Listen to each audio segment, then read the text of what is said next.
안녕하세요, 행복쇼핑입니다. 인텔이 지난 9월 28일 새벽에 진행했던 인텔 이노베이션 2022에서 인텔의 차세대 CPU인 13세대 랩터레이크를 공개했죠. 12세대 엘더레이크 출시 후 1년 만인데요. 인텔 13세대는 12세대에서 얻은 교훈을 녹여내면서 성능을 크게 향상시켰습니다. 과연 이번 13세대 CPU는 기존 12세대와 어떤 게 달라졌을지, 그리고 인텔 CPU를 아주 쉽게 구분하는 법까지도 오늘 한번 알아보겠습니다. 우선 이번에 출시하는 인텔 13세대 CPU 랩터레이크의 주요 특징을 한번 꼽아볼까요? 크게 5가지 정도로 말씀드릴 수 있을 것 같습니다.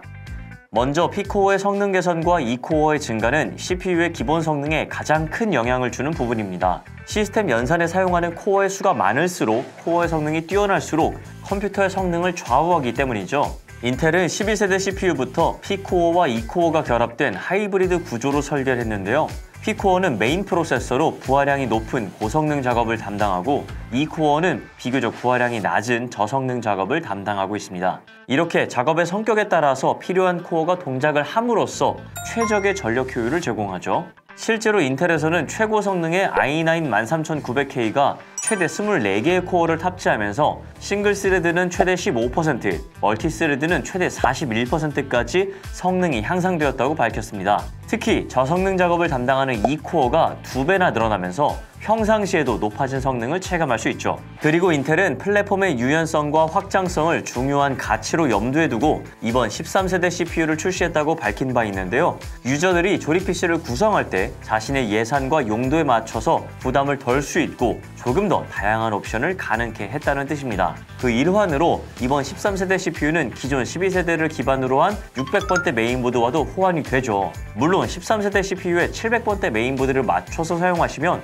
최상위 조건으로 PC를 사용하실 수 있을 테지만 600번대 메인보드로도 충분히 13세대 CPU의 성능을 이끌어낼 수 있습니다. 반대로 12세대 CPU도 새로 출시할 700번대 메인보드와 상위 호환이 된다는 얘기죠. 게다가 기존 12세대 CPU 엘더레이크와 마찬가지로 DDR5와 DDR4 메모리, PCI Express 5.0과 4.0을 모두 지원하는 점도 큰 장점입니다. 아직 DDR5 메모리의 가격이 DDR4보다 약 1.5배 정도 비싸기도 하고요. 여전히 DDR4를 쓰시는 분들이 많다 보니까 가성비 조합을 맞추기 쉽겠습니다. 오버클럭을 쉽고 간편하게 적용할 수 있는 인텔 익스트림 튜닝 유틸리티 XTU의 컴팩트 뷰 기능을 추가한 것도 눈여겨볼 만한데요. E코어가 늘어나면서 오버클럭 성능을 더 많이 뽑아낼 수 있게 됐죠. 이외에도 썬더볼트 4와 인텔 킬러 와이파이 6E를 지원하는 것도 꽤나 매력적인 부분입니다. 이번에는 척하면 딱 본인에게 딱 맞는 인텔 CPU를 고르기 위한 가장 기초 단계, CPU의 이름만 보고도 어떤 제품인지 구분하는 방법에 대해서 알려드리겠습니다. 제조사 인텔과 제품 브랜드 코어부터 시작을 하는데요. 참고로 인텔은 개인 유저들을 위한 브랜드로 성능과 목적에 따라서 코어 프로세서와 셀러론 펜티엄, 제온, 코어 X 등을 운영 중입니다. 일반적으로는 코어 프로세서가 두루두루 여러 용도로 사용할 수 있기 때문에 가장 인기가 많은 편입니다. 셀러론과 펜티엄은 저성능 제품으로 문서 작업 등 단순 업무용으로 적합한데요. 가격이 저렴한 편이라 꾸준히 판매가 되고 있는 편입니다. 제온은 서버 또는 3D 그래픽이나 CAD 작업과 같이 전문가용, 고급형 제품을 의미하고요. 코어 X는 기업 또는 산업용 CPU를 의미합니다. 자, 아무튼 코어 프로세서 다음에는 제품의 성능에 따른 등급, 세그먼트입니다. 플래그십은 i9, 하이엔드는 i7, 주력 모델은 i5, 보급형은 i3로 구분을 하고 있죠. 그 다음에 숫자 영역은 CPU의 세대와 식별 코드를 나타냅니다. 앞에 두 자리의 13은 이번에 출시한 13세대 제품이라는 뜻이고요. 뒤에 세 자리는 통상 SKU라고 부르는 식별 코드입니다. 즉 13900은 13세대 900번대 CPU라는 의미죠. 이 식별 코드는 세그먼트 내에서의 세부 성능에 따라서 부여를 하는데요. 보통 숫자가 높을수록 고성능 제품을 말합니다. 식별 코드 뒤에 붙는 알파벳은 해당 CPU의 특징을 나타내는데요. 대표적으로는 오버클럭이 가능한 배수락 해제 버전은 K, 오버클럭이 불가능한 제품은 알파벳 표기를 하지 않으니까 참고해 주시고요. 내장 그래픽 미포함은 F, 이 두 가지 조건이 모두 포함되면 KF 정도가 있습니다. 이외에도 다양한 표기들이 있는데요. 앞서 말씀드린 K, F, KF 정도만 알아두셔도 충분합니다. 마지막으로 랩터레이크, 이건 해당 세대 코드명을 의미하는데요. 참고로 12세대는 엘더레이크, 11세대는 로켓레이크였습니다. 여기까지 보셨다면 이제 인텔 CPU를 보자마자 어떤 제품인지 바로 파악하실 수 있을 겁니다.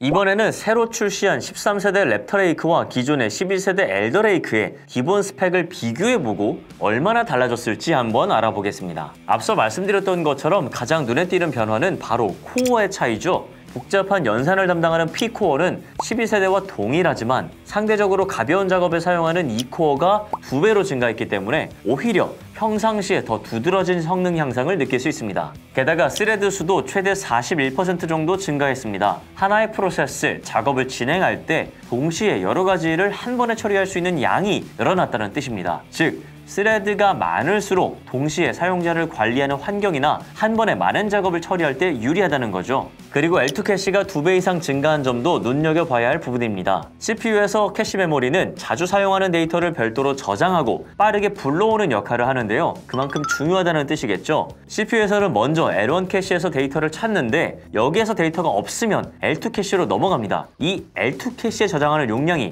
2배 이상 늘었다는 얘기죠. 그만큼 많은 데이터에 빠르게 접근할 수 있다는 뜻입니다. 그리고 무엇보다도 소비자들 입장에서 가장 기분 좋은 소식은 바로 가격이 동결되었다는 거죠. 13600K의 가격이 약 20불 정도 비싸지기는 했지만요. 13900K, 13700K는 MSRP가 동일합니다. 지금 같은 고환율 시대에는 정말 다행이죠. 물론 환율을 생각하면 아무리 동결을 했다고 하더라도 예전과 같은 가격은 아니겠지만 그래도 이게 어딥니까? 그리고 기존 12세대와 마찬가지로 1700 소켓을 사용하기 때문에 메인보드 호환도 가능합니다. DDR5와 DDR4도 모두 사용할 수 있다는 점 또한 역시나 긍정적으로 바라볼 수 있는 부분이죠.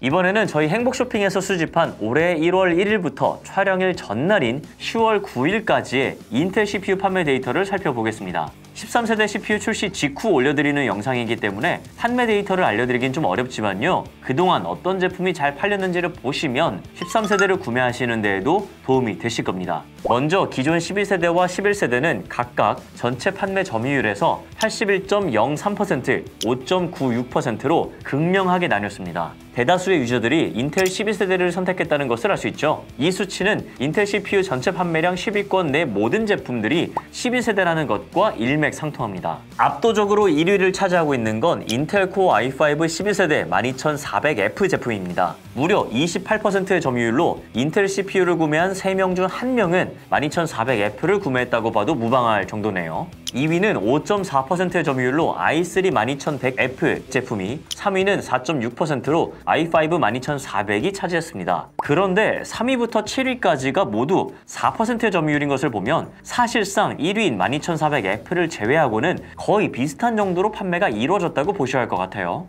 제품군별로 나눠보니까 실제로도 12400 제품군이 가장 많은 판매를 기록하고 있었습니다. 무려 45.68%로 절반에 가까운 지분을 차지하고 있고요. 12700 제품군이 17.61%로 2위, 근소한 차이로 12600 제품군이 13.53%로 3위, 12100 제품군이 4위에 올랐습니다. 즉 대부분의 제품들이 주력 모델인 i5 이하, 그 중에서도 12400 제품군이 가장 많은 선택을 받은 것을 알 수 있습니다. 그리고 내장 그래픽이 없어서 더 저렴한 F 모델이 선호도가 높았네요. 이런 기조는 13세대에서도 유지되지 않을까 싶은데요. 아무래도 i9 또는 i7과 같은 고성능 모델은 가격대가 높게 형성되다 보니까 수요가 주력 모델에 비해서 떨어질 수밖에 없고요. i5만 하더라도 웬만한 프로그램 정도는 다 돌아가다 보니까요. 자, 모쪼록 이 데이터가 본인에게 딱 맞는 제품을 고르시는데 도움이 되길 바라겠습니다. 이번에 출시한 인텔 13세대는 12세대에서 얻은 교훈을 통해서 한 단계 더 발전한 제품입니다. 특히 12세대보다 E코어 수와 스레드 수가 늘어났고 L2 캐시까지 증가했기 때문에 기본적인 성능 자체가 크게 향상되었죠. 가격 또한 대부분 동결하면서 가성비는 더 좋아졌다고 봐도 되겠습니다. 게다가 12세대 메인보드와도 호환이 가능하고 DDR4 메모리도 그대로 사용할 수 있다 보니까 CPU만 업그레이드하기에도 굉장히 용이한 상황이죠. 다만 12세대보다 이전 세대를 사용하고 계신 분들이라면 소켓 문제로 메인보드도 함께 바꿔야 한다는 점과 지금 이 시점에는 환율이 떨어질 줄을 모르고 계속해서 고공행진 중이기 때문에 실제 비용은 생각했던 것보다 더 많이 나올 수도 있습니다. 즉 고성능 CPU를 장만하고자 계획을 하고 계신 분들께서는 환율이 떨어지는 타이밍을 잘 보고 계시다가 가성비 좋게 인텔 13세대 CPU K 모델을 구매하시면 되겠습니다. 네, 오늘 영상은 여기까지입니다. 인텔 CPU를 구매하시는데 이 영상이 도움이 되셨기를 바라겠습니다. 감사합니다. 좋아요와 댓글, 구독과 알림 설정까지 꼭 부탁드릴게요.